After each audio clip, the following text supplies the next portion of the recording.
I don't even know how to start the show no more. Damn. Okay, my fault. Bro, come on, back in the game, back in the game. I know I'm getting my nervousness out. Okay. The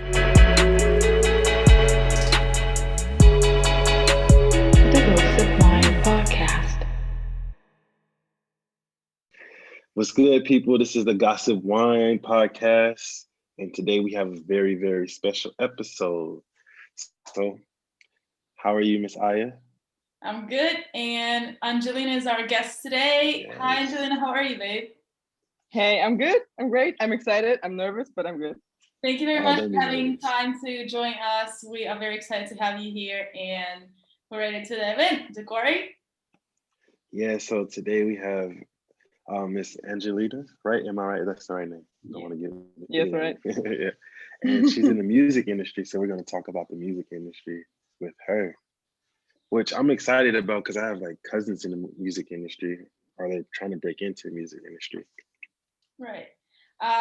Yeah, we're going to talk about that and, of course, relationship and dating, how everything goes around it. And before we're going to dive into it, you guys, if you're new to the channel or whatever, subscribe, hit notification buttons, follow us on our YouTube, Spotify, and Apple Podcasts. And we also have a donation button. So if you feel like it, please donate and put thumbs up to this video. And let's dive in.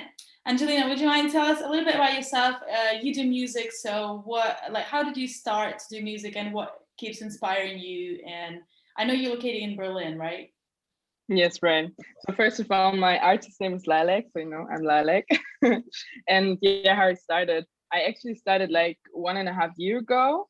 Like I'm singing since forever, since I'm 4 or something. And I always wanted to be like a singer. I always were dreaming about it, but I never really approached it because I was so anxious and I thought I would never do it. But yeah, I don't know. When I was 1 year in America as an au pair, and after that, when I came back to Berlin, it just flipped and I just said, okay, I'm gonna do it. I wrote my first song and then I saw, okay, yeah, I can write songs actually. So I just should record, and I did this. Yeah. Okay, nice. But how do you find the inspiration? Because one thing is to be a singer and the other thing is actually to write stuff. So how do you find inspiration to do that? Yeah, that's true. Mostly it's just out of an emotion. So mostly it's when I'm feeling sad or something, or like melancholic, then I just channel like what I feel and write it down. So this is the thing. Mostly my songs are very sad and like love story-ish. So yeah, but I can say like whenever I feel an emotion, I just write it down and make a song out of it. So you would say that you're inspired by your like surroundings when you're starting to make music? Yeah, also my surroundings, but mostly like the situation I'm in. Like when I have a tough story with a guy or something happened to me, then this is the first way to channel my emotions or to like work it out somehow, to just write it down and make music out of it. See, I would like to go boxing, but I have nails, so that's not an option for me, and I don't write music, so ugh. But anyways, that sounds amazing though. But can you tell us about maybe one song that you are feeling most connected to? Like, I don't know, not like favorite one, but like the most, I would say, dramatic maybe, and what is the story behind it? Yeah, it's actually the last song I wrote. Is a rap song about my past and my childhood. There I was inspired by an old friend. She made a video from like thunder at the place where I used to live because we were neighbors in the past, and she posted it. And I was asking her, "Is this the house where I lived in?" And then I don't know, I felt so much emotions about it because a lot of things happened in my childhood.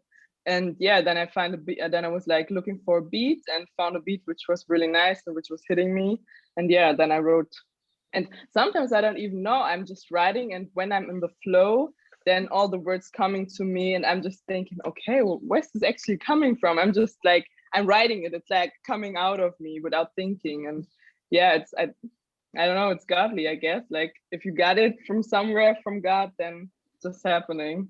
Like godly, yeah. That sounds amazing though. Like I always was fascinated when people can like rhyme and everything. I just enjoy wordplay. And that's pretty Okay, so what about we're just gonna listen to the song that you just talked about, and we'll come back in a minute. You guys enjoy it.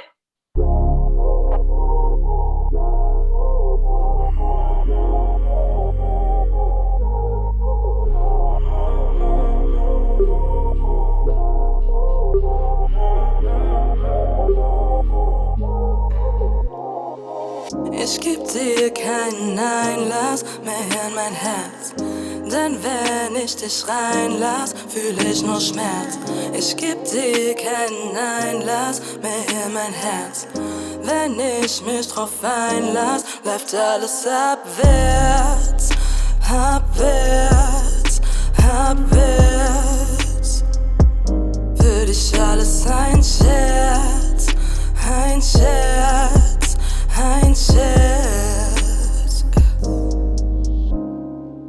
Ich wusste von Anfang an, was ich hier tue, ist falsch. Ich wusste von Anfang an, es steigt mir bis zum Hals. Ich wusste schon an Tag 1, zudem ich bin verknallt. Doch meine Liebe an dir abgeprallt, nur Rauch und Hall. Du sagst mir Dinge, tust dann Dinge, die nicht miteinander einstimmen. Der Shit macht keinen Sinn. Du schaust mir in die Augen, lässt mich glauben, ich kann dir vertrauen, um's danach zu versauen. Du machst mich weich, obwohl du weißt, dass ich weiß, there is no price. Und du weißt, ich find dich nice. Yeah, you're my type, doch ich dreh mich hier im Kreis. Weil du schweigst, niemals Gefühle zeigst. Wie soll ich checken, was du in Wahrheit meinst? No time for guessing, no time for stressing. Bin nicht bereit für 99% Wahrscheinlichkeit. Fire between us, so much passion, so much spice. Doch die Temptation so gefährlich, viel zu heiß. Bin immer noch gefangen in deinem Bann, weil ich die Illusion von dir nicht ziehen lassen kann. Ich geb dir keinen Einlass mehr in mein Herz, denn wenn ich dich reinlass, fühl ich nur Schmerz. Ich geb dir keinen Einlass mehr in mein Herz, wenn ich mich drauf einlass, läuft alles abwärts, abwärts, abwärts. Für dich alles ein Scherz, ein Scherz, ein Scherz.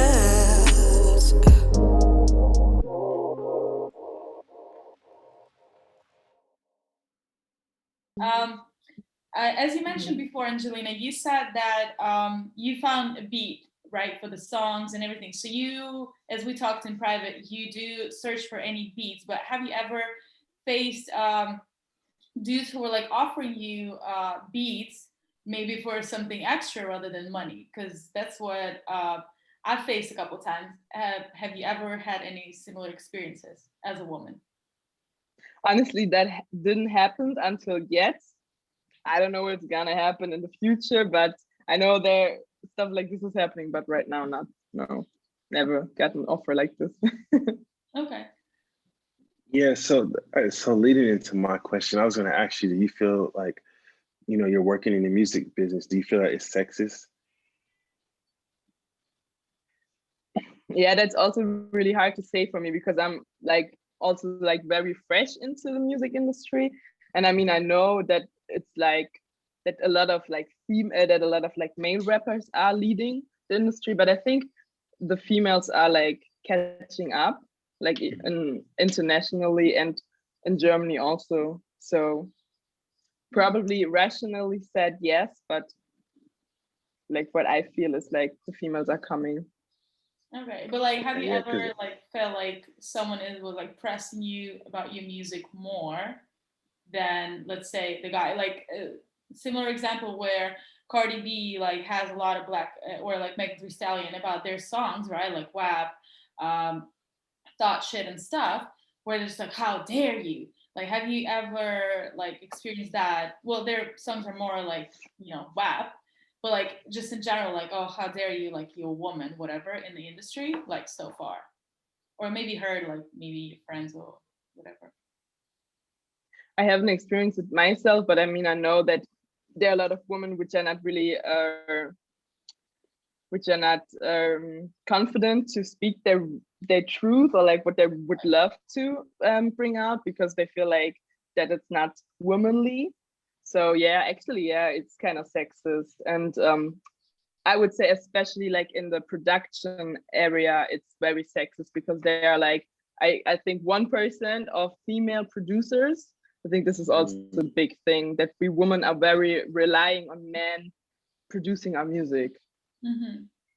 Yeah, this is where my question was about the whole, like, you know, a little extra on the producing side, because I've heard a lot of stories, and we kind of surrounded by media as well within that. Yeah. So have you ever thought about like producing your own music? Like when you're in the zone, when you're like, I'm in a music making process, I want to produce my own stuff. I want to do this, I want to do that. Like, can you walk me through your creative process with that? Yeah, I started and I bought everything. I like set up my own home studio. By now I already sold it again, because I just had to, I couldn't, I don't know. I don't have the nerves. I don't have like the, I'm not gifted. I say it now. I want to try again, but I feel right now I'm not gifted to like produce my music, because I feel I have to have everything perfect, and I have to have the best mic and everything like this. So I feel like whatever I'm going to produce, I will take so much time into it, and I will like never release the song or whatever, because it's not good enough. So I was like, before I just pay so much money, I just pay like 100 to or 150 to 300 euros for getting a song mixed and just having the product, instead of like trying for a month to produce my own music. But I want to start at some point. Yeah, I think this I get it, because I think with the perfectionists, like they're just like everything's supposed to be on point. But yeah, it's never is. And yeah, I definitely feel you. Yeah. Yeah. It's like when you hear your own self and you're like, well, I know I can do this a little better. I can do that a little bit. So you're hard on yourself when it comes to that creative process. Yeah, definitely. Yeah, and I'm thinking, to get used to my voice on the podcast, I was just like, ugh. But then I'm just like, oh, that actually sounds not bad. For real. Yeah. Yeah, I mean, you're doing it amazing. Definitely gifted. Okay, now go back to the dating. What is your like worst or the weirdest? It's weirdy. The most weirdest. What is the most weird experience in dating, like date or like dating like long term or like just date precisely? It's hard to say. I don't want to say I did never have like a weird dating experience, but there really was never some date where I would say it was super awkward, because mostly I go into a date, and then when I feel there's no vibe or whatever, I'm just like saying sorry, but I don't feel it, and then I'm leaving. So maybe this is kind of weird for the other guy though. But maybe like the most inconvenient dating situation was like when I was dating a 48 years old man, which was like, of course, a lot older than me, and which was kind of weird, but we were like connecting very much. And right. Yeah, but when I think about the memory, it was kind of weird, because now I think I would never do this again, I guess. I don't know. Well, you know, been there, done that. So, well, yeah, there's a lot. We actually, like one of the previous episodes where we were talking about sugar dating. Was it like kind of sugar dating, or was it like just relationship where he just like mentoring you? It was like this. It was like by choice and like a mentor, whatever. Like yeah, I was very into him actually. I was like thinking about future and all that stuff. So yeah, I mean, especially when you're younger, that's what happens. You're just like, okay. Yeah, because I get like, have you ever had this like thing where you go on a date and like you tell what you do and people just keep going with your work and you feel like you're on an interview or something? Honestly, not. Because maybe I think I am the one who's very interviewing people. Mostly I'm just asking about like child or whatever, what happened, blah, blah, blah. Like I'm very interested in people. So maybe people feel like I'm the interviewer sometimes. So. Like I like it too. Like, and I don't see anything bad once the table turned like 180 towards me when I'm just like back on dating apps and they're just like asking me because I have like this, podcast host, right? And like creator for the Gossip Wine podcast. And they're just like, oh, you have a podcast? What is it about? And I'm just like, dating, relationship, blah, blah, blah. And they go, oh, really? Where I can listen to it. I was like, we barely talked. Like, and you already want to go like to YouTube and watch it. And I'm just like, okay. And then I'm just, it just feels like why they do that, right? In some point. And I'm just like, you know what? Here's the podcast. Here's the name. Link, subscribe, like, notification buttons, everything. Because it's already dead. I don't mind you, like, I'm going to tell you why. It, but, like, I'm going to tell you why. From like a man's perspective, they do that just to be like, okay, I got to show you that I'm interested. So let me see what she's talking about on this podcast. All right, let me listen to her music and let me critique it or, give her some feedback on it. Yeah, but bro, I'm online right now. You can listen to it afterwards, right? But like, continue the conversation. I'm online with you right now. Yeah, I get that. I get that. Take my podcast, go listen to it, and then come back with your opinions that I did not ask for. Like, no, damn, okay. You should be like, maybe you should just, those guys who do that, maybe they should be like hotter. But that's the thing, like hotter guys are smarter. That's the thing. No shade, but like at least they have a conversation. Just like, oh yeah, like there's this guy who's like, what episode would you recommend? I just like, all of them are great. Go listen and choose your favorite. He was like, well, okay, so I was like, well, yeah. so what I meant by that is like, obviously they keep the conversation going instead of just saying, let me listen to your podcast and go back. No, that's what they're just like, okay, and then disappear. And then they like. Yeah, and then I'm just like, yeah, it's boring, kind of. Or like they go with, there's like 3 questions. What is the perfect date? What is the perfect relationship? What is the perfect sex? And I was just like, I'm sorry, am I on an interview? Like, am I about to get a job? Like, I already have a new job. I don't need one more interview. Like, I've been struggling. No, thank you. And he was just like, it's not interview, it's just like personal question. I'm just like, well, I'm kind of tired. I'm going to, reply to you some other time about that. Because I was like together with my friend and we were just having dinner. The dude unmatched me. And I was just like, thank you, universe. Like, I don't need that crap in my life.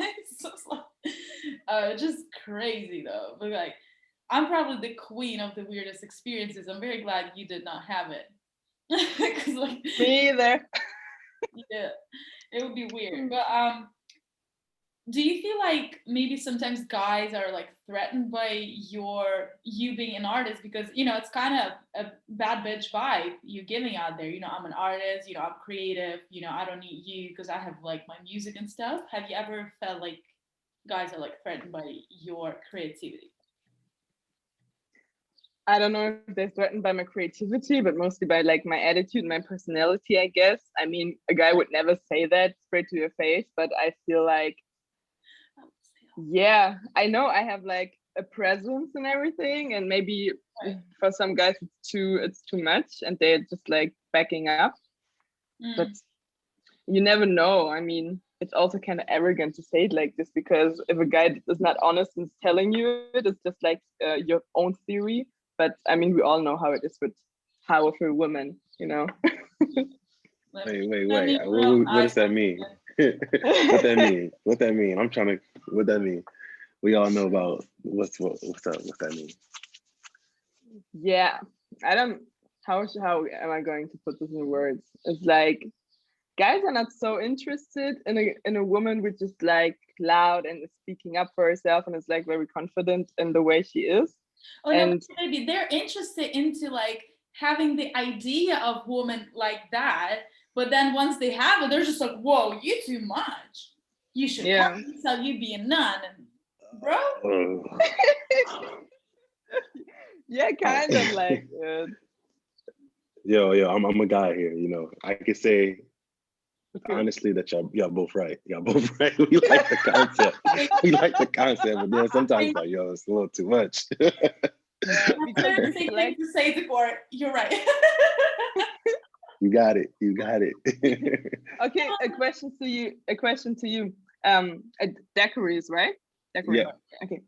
So is it maybe because like we are reflecting your hidden insecurity, or like making you feeling less masculine? Right to the point. Damn, good. She hit me with the dagger.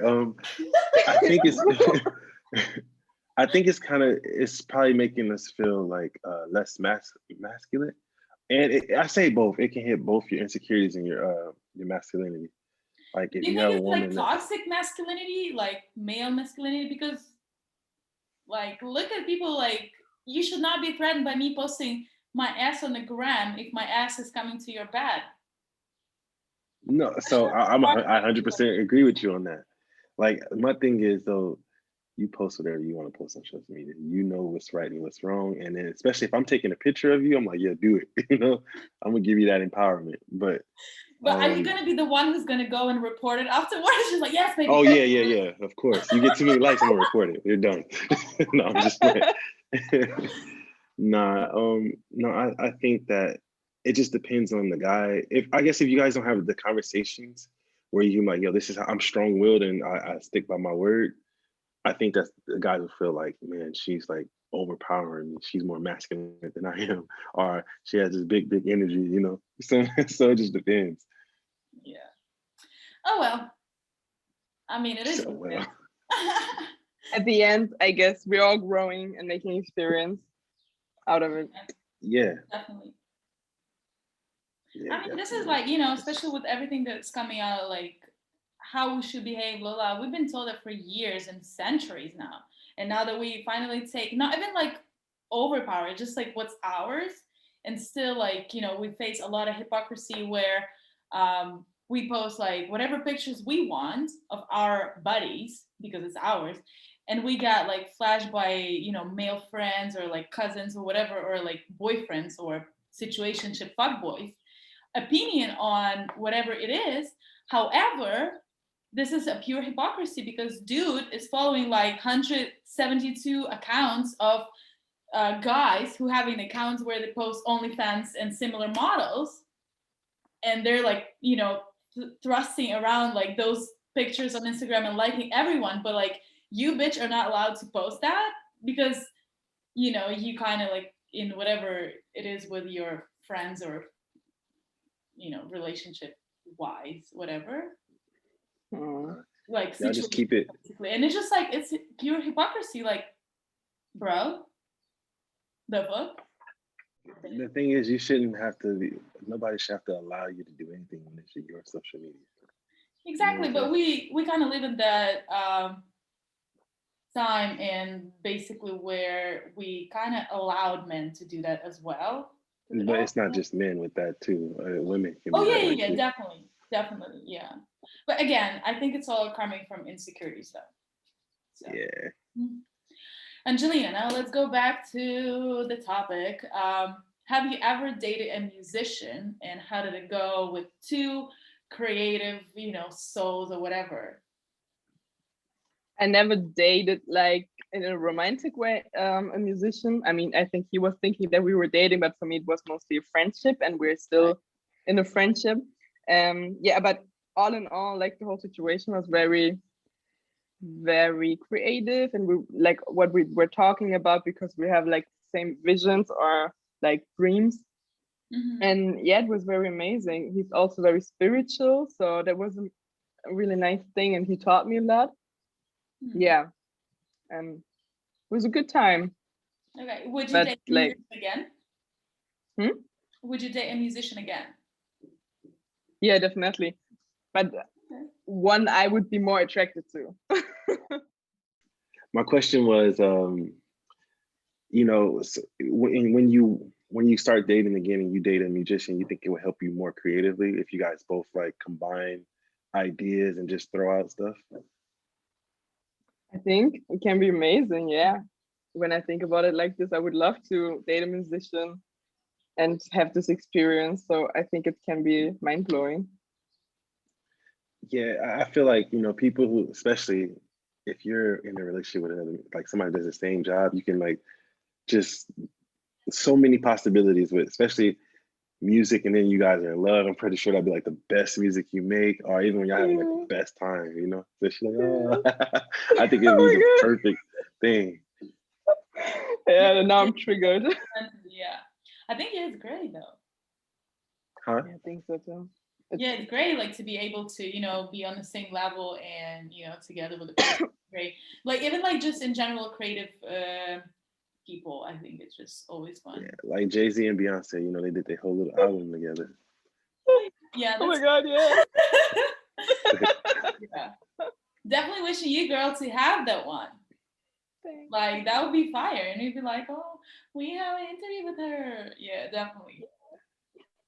Gotta happen. I'm gonna manifest it. It's gonna happen. Yeah, we're gonna manifest it with Good you. vibes. Good vibes. Yeah.